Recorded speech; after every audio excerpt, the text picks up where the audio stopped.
What up, y'all? This is your boy, Mr. Downtown Ray Mello, and you're listening to the Entertainment Report for Tuesday, October 14th, 2014, delivering some major stories and trends going on in the world of entertainment and beyond. You can follow the show on Facebook or on Twitter, facebook.com/The Entertainment Report with Ray Mello, that's RAYMELO, or on Twitter at The Enter Report. You can also listen to the show anytime on iHeartRadio. Just search for The Entertainment Report on the website or on the app, and it will take you to the page where you can listen to any of the episodes of the show. Turner Broadcasting layoffs hit CNN and Headline News on Tuesday, with Headline News host Jane Velez-Mitchell as the first major talent casualty. Multiple individuals with knowledge of the situation confirmed to the Wrap. Mitchell's self-titled show has been canceled, and her entire staff, about a dozen workers, are also out. All told, the Headline News lost about 15 employees Tuesday. Other major loss, CNN's entertainment unit, which covers red carpet events and award shows on both coasts, is being completely disbanded, insiders confirm. A senior entertainment producer and two entertainment producers in Los Angeles were let go. 3 other LA entertainment staffers were transferred to the New York division. The producer who runs CNN Entertainment in New York City is also out. Additionally, the Northeast Bureau chief, Darius Walker, was cut Tuesday. Walker had been with CNN for 18 years, and an insider described his exit as gut-wrenching loss. CNN also cut Christine Amanpour's entire 4-person New York staff, an individual told the Wrap. Amanpour, the cable news channel's chief international correspondent and anchor of a nightly foreign affairs program, will still produce international news segments for CNN. She is based out of London, where she also maintains staff. These latest layoffs follow widespread CNN cuts last Wednesday in Atlanta that took place at the CNN Center and the Turner Broadcast Techwood campus. In that round of job losses, most of the affected employees were believed to be from the sales departments at CNN and Headline News, as well as some workers from TNT. When asked to comment, a CNN spokesperson would only tell a Wrap, "The changes this week are difficult yet necessary. Out of respect for our colleagues directly impacted, we won't be commenting on specific people or programs." CNN entertainment correspondent Michelle Turner tweeted on Tuesday afternoon, "I'm very, very, very sad." As the Wrap exclusively reported, September Turner is leaving to join Entertainment Tonight. For Velez-Mitchell, her Headline News show has been struggling. It was down fairly hefty double digits in both total viewers and the key 25 to 54 news demo. When compared 2014's third quarter with 2013's, it suffered a loss of 31% in total viewers and 30% in the key demo. For the most recent full quarter, the program just averaged 227,000 in total viewers and fewer than 100,000 in the demo. Turner Broadcast plans to lay off 1,475 employees over the next 2 weeks, a 10% reduction in staff. Approximately 900 employees from all of Turner in Atlanta will be let go, while CNN Worldwide will lose a total of 170. The job cuts followed voluntary buyouts that were offered to 550 employees division-wide in August. As the Wrap previously reported, it's not enough staffers accepted the voluntary buyouts. Layoffs were to follow. About 130 CNN Worldwide employees elected to take a buyout. Severance pay will be offered to the employees who will come from 18 global locations. The job cuts will come from all levels across the company's news, entertainment, kids, young adult, and sports networks and businesses, as well as corporate functions, the company said earlier in a press release. On Tuesday, CNN's production services unit was disbanded, and major cuts were made in the viewers service department, insiders said. Meanwhile, staffers in Dr. Sanjay Gupta's medical unit were told they would have to reapply for their jobs. Happy faces at 30 Rock today as Nielsen revised its evening news ratings numbers for the last week of September, which previously gave ABC's World News Tonight with David Muir his first total viewers victory over Panera winner NBC Nightly News' Brian Williams. The revised numbers put Williams back ahead, restoring his winning streak in total viewers at 265 weeks. The updated Nielsen numbers showed Williams drew 8,283,000 viewers compared to 8,113,000 viewers for Muir, a 170,000 viewer difference. Muir's broadcast won in the 25-54 younger demographic, 2,065,000 versus 1,942,000 for Nightly, a 123,000 edge for ABC. Muir, who took over the anchor chair for Diane Sawyer on September 1st, has consistently been winning the demo. ABC News SVP for Communications Jeffrey Snyder told The Wrap, "We haven't seen those numbers yet, but this in no way changes the obvious momentum at World News. We've always said this is a very long game, and we're proud to put on the best broadcast every night with first-rate journalists and information that helps our viewers better understand the world." An NBC spokesperson told The Wrap, "We are very pleased the corrected numbers confirmed that NBC Nightly News is the #1 news broadcast in America and has been for the last 265 weeks. We remain, first and foremost, committed to our viewers and bringing them a broadcast with credible, authoritative news they can trust." The revision comes as part of Nielsen's ongoing revision after the ratings agency admitted last week to a significant technical screw-up, acknowledging its numbers have been off since March. The screw-up doesn't affect cable or local TV channels, and Nielsen will continue to issue revisions dating back to August 13th for the remainder of this month. The Ellen DeGeneres Show will now air across Asia on the same day that it airs in the U.S., after the syndicated talk show launches on Lifetime Asia weekdays at 8 p.m. starting October 20th. With the new agreement, the talk show, currently in its 12th season, will now air in Brunei, Hong Kong, Indonesia, Macau, Malaysia, Myanmar, Papua New Guinea, Singapore, Thailand, and the Philippines. A&E's Network Asia Senior Vice President in Program and Marketing Michelle Schofield said, "We are hugely excited to bring Ellen to Lifetime in Asia, and we strongly believe we add value by broadcasting the show in less than 24 hours from the U.S. premiere. Ellen is such a topical show, we are excited to give our viewers the same opportunities to share in the water cooler conversation." Comedian Chris Rock will return to host Saturday Night Live along with musical guest Prince. The show confirmed Tuesday. The duo will headline the November 1st episode of the late-night sketch comedy show's 40th season, which will kick off by a Chris Pratt-hosted premiere. The season has seen Sarah Silverman taking hosting duties with Maroon 5 performing, followed by Bill Hader hosting and Irish blues musician Hozier performing. Hader's SNL did not fare well on the Nielsen sheets, tying a May 2014, which hosted an episode hosted by Charlize Theron as the sketch comedy show's all-time low. Both shows average a 3.8 rating in the metered market households and a 1.8 in adults 18 to 49 in the local people meters. The show has gone under major makeovers this season, with writer Michael Chu joining Colin Jost and taking over the weekend update desk from Cicely Strong, and new feature player Pete Davidson winning early accolades for his performance. Rock, a former cast member from the 1990-1993 seasons, is hosting the show to support his film Top 5, which debuted to raves at the Toronto International Film Festival and will be released on December 5th. He previously hosted the show in 1996. As the Wrap exclusively reported, Jim Carrey will host the November 25th episode in conjunction with the release of Dumb and Dumber 2. Iggy Azalea will be the musical guest. A man in the United Kingdom hates the band Nickelback so much that he launched a crowdfunding campaign to ban the band from his country, and lead singer Chad Kroeger thinks it's hilarious.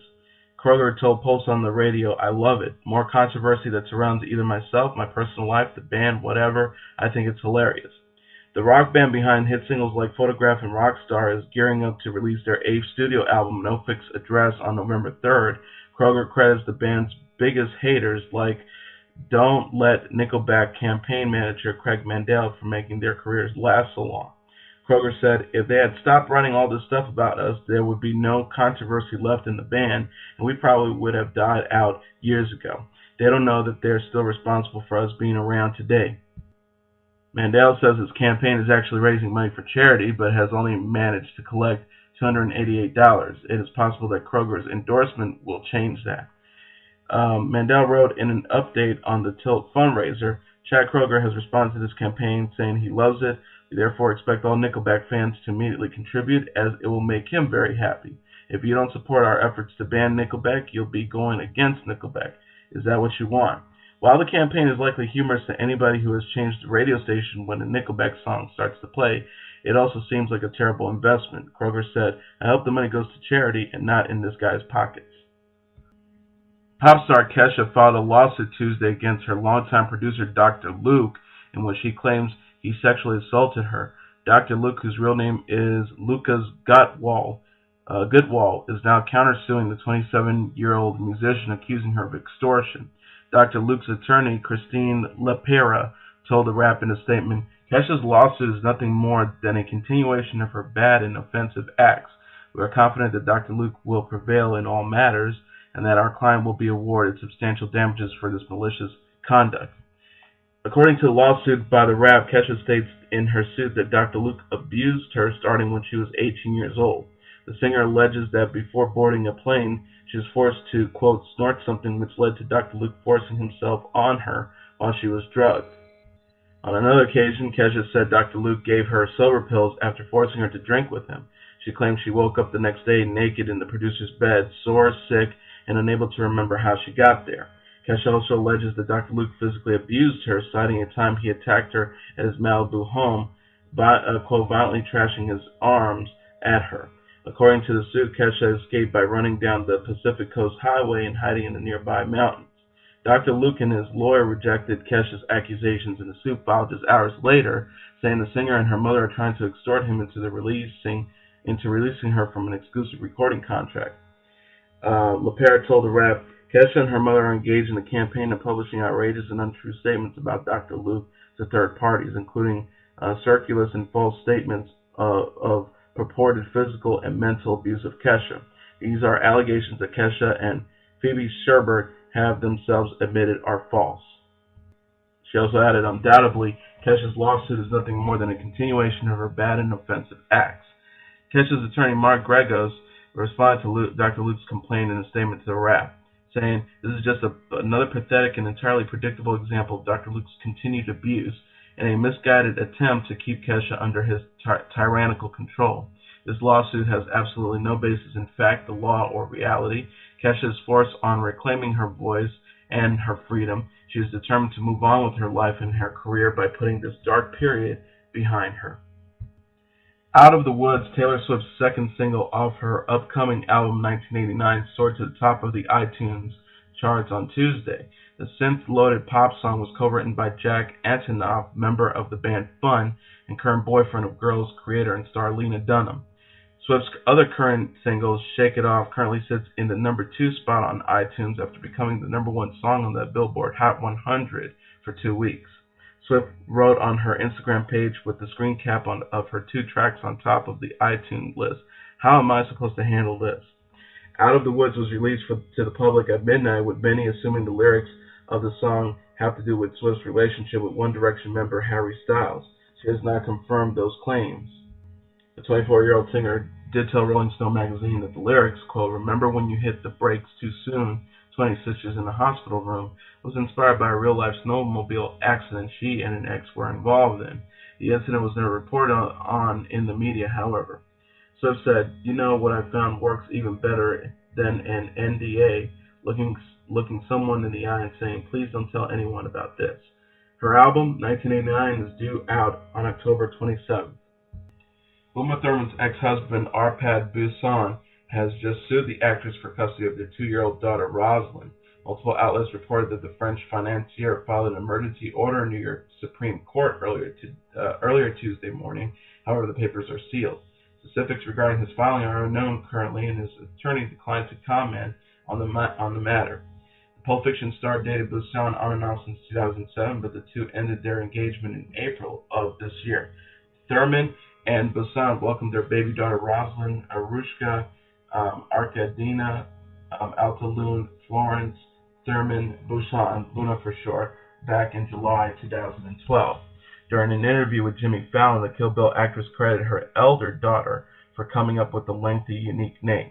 She explained on the late-night talk show, Maya came up with the best excuse, which was that I probably wouldn't get to have any more children, so I'll just put every name I like into Luna's. And she also added, we couldn't quite agree on the name. We called her Luna, so she's lucky that way. And then the rest, she can name all her own children, all these interesting names, she joked. Proud, Catholic, observant. Thurman has two children with her ex-husband Ethan Hawke, Maya and Levon. Hawke and Thurman married in 1997 but broke up in 2003. Their divorce was finalized 2 years later. British actor Benedict Cumberbatch took on bullies of all kinds in a new interview where he opened up about sexuality in Hollywood, human behavior, and anti-gay religious extremists. Cumberbatch told Out magazine, people are being beheaded in countries right now because of their beliefs or sexual orientations. It's terrifying. It's medieval. A beheading?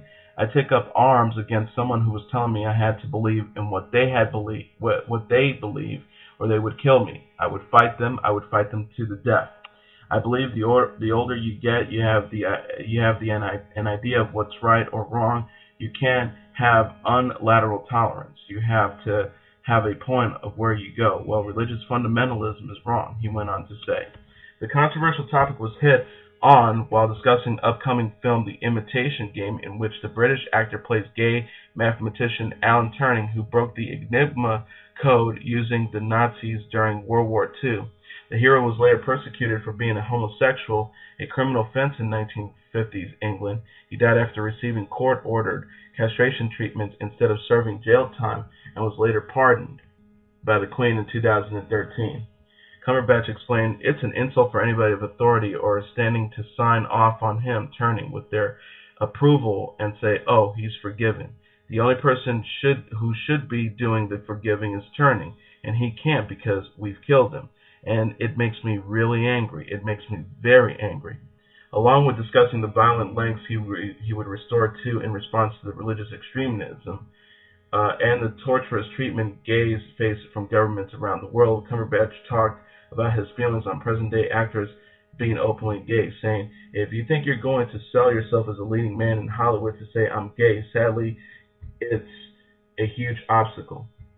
He went on to say, we all know actors who are gay and don't want to talk about it or bring it up or deny it. I don't really know what they do to deal with it. Human rights movements and sexual and gay rights movements have made a huge social progress in the last 40 years, without a doubt, but there's a lot more work to be done. Cumberbatch and the cast of the Imitation Game also sat down with the Rap's CEO and editor-in-chief Sharon Waxman at the Toronto International Film Festival in September, where the actor explained why the movie that deals so much about sexuality shows no sex in the film. Cumberbatch said, the conversations are so naked in themselves that the idea of having to see two naked men wasn't something I ever thought was missing in the script.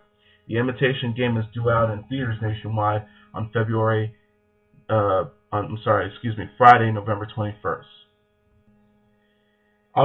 Osage County actress Misty Upham has not been seen since October 5th, and her father worries that she stopped taking her medication for mental illness. Charles Upham, who called into Seattle's KRRO's radio's Dory Monson show on Monday to plead for the public's help and to pressure police to step up their efforts, said he was with her in her sister's apartment right before she disappeared. He said she was visibly upset and she was acting erratically. We believe it's the medication or the lack of medication that she usually takes to help her anxiety and her bipolar that she's been suffering from. Upham also insists that though she mentioned suicide in the past, Misty doesn't believe in killing herself and in fact believes it's to be a sin. He insists that she would never do that. I don't think she's committed suicide.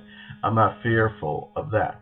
Upham expressed frustration with the Auburn, Washington Police Department, who declared her a missing person, but won't necessarily search for her. He says it's just a means. If she gets arrested or she ends up in emergency services, then she'll be flagged as a missing person. The police also won't be able to flag her missing person status if she doesn't have her ID on her, or if she has not committed a crime or needs medical attention. The actress was last seen leaving her sister's apartment on October 5th at the Muckleshot Indian Reservation, 16 miles east of Tacoma, Washington. Police had responded to a call of a possible suicide at the apartment, but Upham was gone by the time officers arrived.